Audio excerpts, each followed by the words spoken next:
and welcome to Walking After Whiskey with Trevor and Travis. Might have got caught up at work, so we're going to go ahead and go on with this show because he's a little bit late and we all got jobs tomorrow. We got a great show planned for you guys tonight. A new whiskey isn't available tonight because he was bringing the bottle, but we're going to go with our go-to just like I do every Friday night, which is Black Velvet, dude. Welcome everyone to Walking After Whiskey with Trevor and Travis. I'm Trav. I'm Trev, of course. We're going to break down your latest episode of The Walking Dead. We're also going to break down this beautiful bottle of whiskey for tonight called Woodford Reserve. That's right. I love the little break, didn't you? At least for our livers. Jesus, man. And now we're back. 3 months, 90 days, we're back. I almost had to meditate just to get this motherfucker ready for tonight. Yeah, the Skinny Trev and Fatter Trav back at it. Season 7, Episode 9, Rockin' the Road. We're reviewing tonight for you guys. First thing we're going to talk about, the first thing we see on here in the episode is Gabriel leaving with all the food. Yeah, that's kind of crazy. In the middle of the night, he sneaks in like a rat. And you see him very quietly loading up the car with supplies. And first you're like, what's going on here? He's taking like most of their gas. I don't know how much gas they got, but he's putting a 5-galloner in there or whatever, maybe a 2-galloner. But you see him walk into the pantry, which is a garage, and then it almost sounds like he falls or something, but then he goes to the next scene and he's going like a shopping spree. Wham, wham, wham! Yep. Putting all that shit in there, and then he fucking takes off and like, what the fuck's up with this? And throughout the whole episode, we never see any answer to the question of what the fuck he's doing. Yeah, Father Gabriel has a tendency to be sneaky and has in the past. We had all, being Gabriel lovers now, had thought he saw the lights and that the Lord showed Rick the way to show him how to be a better person and stand up for everybody and give everybody else strength. We also saw the messages on the side of the church saying, "You will burn for this." Yeah, because he'd done obviously stuff like this in the past and last time he was in. So he said, but besides all that, isn't Gabriel the babysitter? Who's taking care of Judith, right? Is he the babysitter? Well, so was the girl that was in charge of all the food, but she's obviously got shot in there. She's gone. Yeah. And then Gabriel, remember, was the babysitter. So who's watching Judith? Is she just like already the last kicker taking care of herself now, changing her own diapers? Just walking with the dead.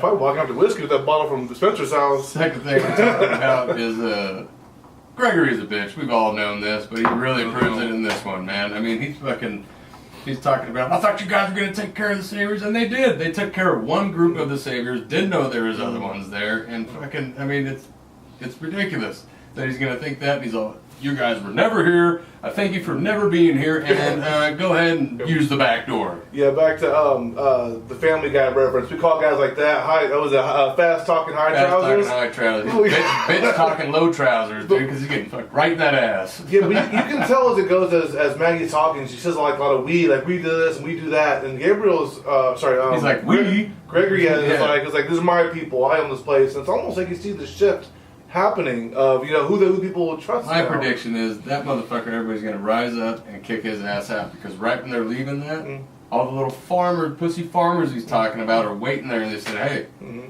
what's up? We're ready for you guys. You guys can teach us, right? Because they need some training and killing. It's all good though, man. And all their tools are made. They made them themselves and crafted them. They have metalsmiths and spears, right? Because obviously they took all the guns away, just like they did for Alexandria. So they made their own spears and own weapons. So obviously they need help learning how to lance and stuff. And What about when the third subject we're talking about, Rick meets Ezekiel? Jesus says, "Hey, huzzah! How about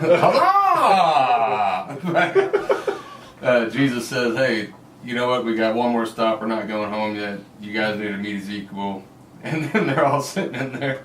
As soon as they walk in, you see the tiger growling, and he's all, Jesus, we are pleased to see you. And then the big old Hawaiian dude always cracks me up, he is very pleased indeed to see you. they're really playing it up, and Ezekiel, he used to be, like I said, in the plays from the theater in the city.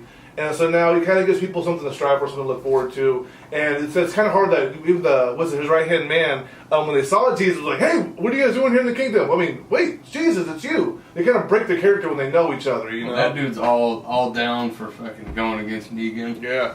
But one of the things is that I loved about this shit is when they're talking at the end, and Ezekiel's just basically saying, you're going to get my answer in the morning.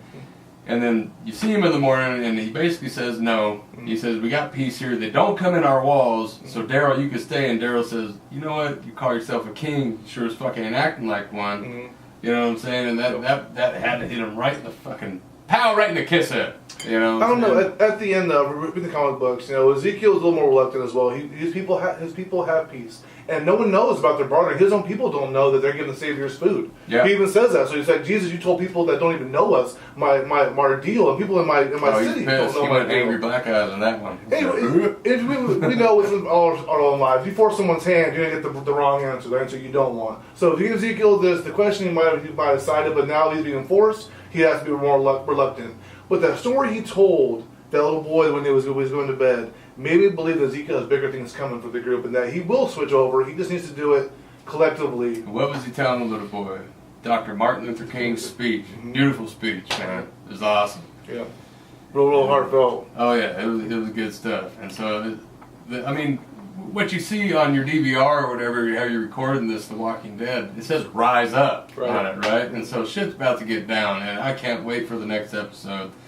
But one of the things that fucking really piqued my interest in this shit was when they came to that crossing on the little freeway overpass. Right. The cars are blocked. And all the cars are blocked, and then holy shit, it's laced with dynamite. Right. So they pull the dynamite off. These guys have no weapons, as you know. They have a couple of guns now that they've been collecting, but they need all these explosives. There's RPGs laced to this thing. We're planning shit. Yeah, that really surprised me. The RPG. So what's that going to do? It's just going to explode with the dynamite exploding. So Daryl hears someone talking about we're trying to collect a herd. And so they're trying, I don't know how blowing them up is going to collect a herd because a loud noise will bring people over there, but they're trying to collect a herd of zombies. I think they're going to be like unleashing them on Alexandria. Who do you think is trying to collect the herd? The Saviors are trying to collect the herd. Saviors trying to collect the herd for a weapon. For a weapon, exactly. For a weapon. That's nice. Which actually, if you go to the comic books, something does happen to that later. So I think this is going to switch around and they're going to collect the herd. Yeah, let's hope so. So that we see Rick and Michonne playing double dutch, having their car laced up with both ends of that rope, mowing down through legions of zombies, and they're going like 80 miles an hour, 70. That shit is fucking. They're probably going 35 miles an hour realistically in the fucking filming. But you know what? And like I was thinking about, it, I was like, is that even possible? But in this world right here, they're weaker. Zombies are soft. You know, their skin is like you can mush right through them. But if you get that blood in your blood, you're fucking done. Well, they're not just always like that. We're talking. They're like what, 6 years into this now? So think about something dead walking around for 6 years. Obviously, it's getting weaker and more decayed and less strong. And so they can probably mow these guys like paper now. You know what I mean? Which they did. And so we saw that happen. The only thing I didn't like weak ass paper mache was when they got really far down, mowed a ton of them, and just stopped. Instead of reversing, going back, go through some room, they really opened up their doors. With zombies opened the door for them like valets. Because the Tahoe or Escalade was down there, they're like, "Oh, are they going to get cornered? Are they going to? We better take care of this." And they fucking said, they both down there hot wiring the car, all the zombies walking up. That shit was one of my favorite scenes of this episode right here. It was pretty cool. And Rosita's really coming through as, I guess, some kind of a demolitions expert now. So hot. She's pretty amazing. But a girl that does explosives is always going to be hot, right? Oh, yeah. Explosions, and then Rosita's nanograms. But cool scene when she found some dynamite, took it from Tara and said, "I don't like these. Leave these ones here." And literally, as they're driving away, a zombie must have stepped on them because they went kaboom. And she goes, "I don't like something that." that tickled my fancy in this episode is when Rosita and Sasha are walking away, and she's like, "You know what? I knew Gregory was going to say no, but it really just pisses me off." She's like, "Hey, big deal. We fucked the same dead guy. It doesn't mean we have to be friends." Yeah, that's funny, dude. Fucking Rosita, man. I picked Rosita 10 times out of 10. She has a little chip on her shoulder, man. We see that. So let's go to the first thing to talk about is Daryl's search party. Daryl's search party. Rick has radio. Well, they find out that Jesus says that he has a radio. They can keep in contact. How did they get that radio? So after they kill Fat Tommy? Fat Johnny. Daryl killed him with a pipe, correct? Yeah, and they did. So I missed on how we got it. Mm-hmm. Guess we got it. Jesus got it. Jesus got it? When Daryl beat him to death. Okay, gotcha. And so they had it there. They come back and you hear Negan on there, "Fat Joe was a great guy, but he's not fat no more, he's dead." And so, oh shit, code red. We need a search party for Daryl and see if he's the animal he is and is going home right now. Yeah. And so they're hearing all this shit. They got a very good heads up when they're at Alexandria. No, not Alexandria. At Gregory's spot. Yes. And the hilltop. The hilltop. And so Rick says, "No, Daryl, you're staying here. You know, you're doing your shit." No, that's not the hilltop. That's at Ezekiel's place. Just a little prediction of what's going to happen this next episode. if you watch at the end, when everyone's turning on saying Gabriel stole all their stuff at the very end, Rick goes looking for clues on why he would have done this, right? He found one of his memoirs, going through his book, and in the back It said boat. it says boat. Oh! I remember, did it say bait? No, it said boat.